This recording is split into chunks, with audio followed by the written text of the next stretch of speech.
দর্শক, ইসরায়েলের জন্য এ যেন এক জাগরণ, একটা বড় ধাক্কা। কারণ এবার তার নিজের মিত্র দেশগুলোই মুখ খুলেছে। হ্যাঁ, যেসব দেশ এতদিন ইসরায়েলের পাশেই ছিল তাদেরই বিদেশমন্ত্রীরা একসঙ্গে একযোগে দাঁড়িয়ে প্রকাশ্যে ইসরায়েলের নিন্দা করেছে।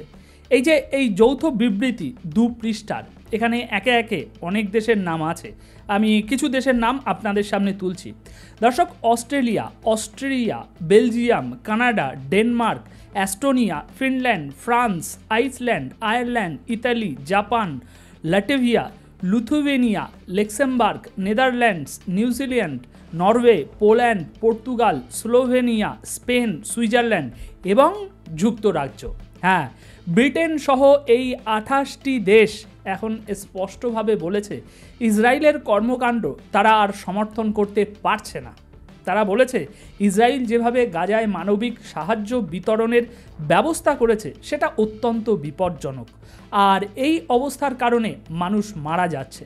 দর্শক, এই বিবৃতিতে উল্লেখ করা হয়েছে ইসরায়েলের কারণে এখনো পর্যন্ত 800 জন ক্ষুধার্ত মানুষ প্রাণ হারিয়েছে এবং আরও কতজন না জানি না খেয়ে মরার অবস্থায় রয়েছে। ভাবা যায়। তাই তারা স্পষ্ট করে বলেছে এটা চলতে পারে না। মানবিক কারণে অবিলম্বে সাহায্যের রাস্তা খুলে দিতে হবে। গাজার ভিতরে আটকে পড়া অসহায় মানুষদের কাছে ত্রাণ পৌঁছানো এখন জরুরি।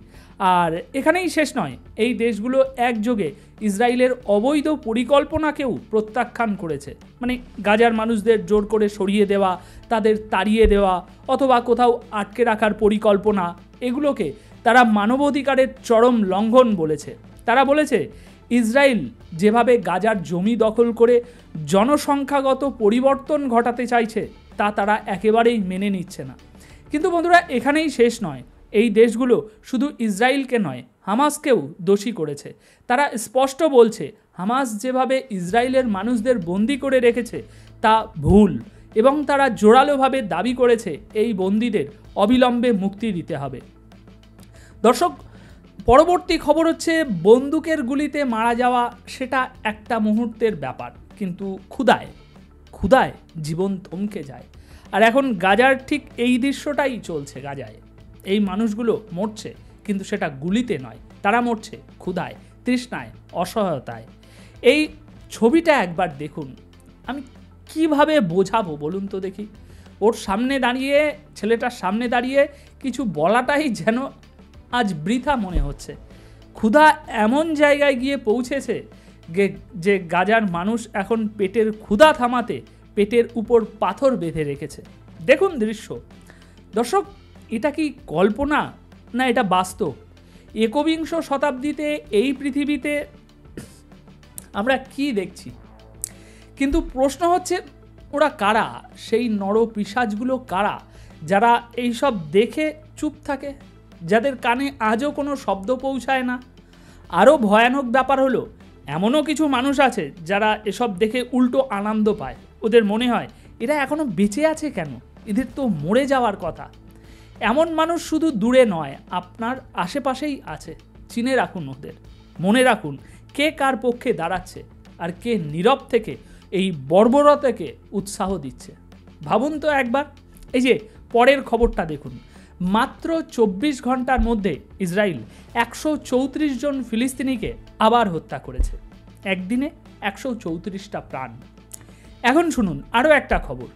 গাজার ভিতরে যে আল আকসা হসপিটাল আছে, সেই হাসপাতালের পরিচালক নিজে জানাচ্ছেন এখন মাত্র কয়েক ঘন্টার মধ্যেই হাসপাতালের সব পরিষেবা বন্ধ হয়ে যাবে। কেন? কারণ জেনারেটর বন্ধ হয়ে যাবে, আর জেনারেটরে ঢালার মতো এক ফোঁটাও তেল নেই। ভাবুন একবার, যাদের জীবন ঝুলে আছে একটা ভেন্টিলেটরের উপর, একটা স্যালাইনের উপর, তারা বাঁচবে কিভাবে? আল আকসা সেই হাসপাতালের যে পরিচালক, তার কথাগুলো একটু শুনুন।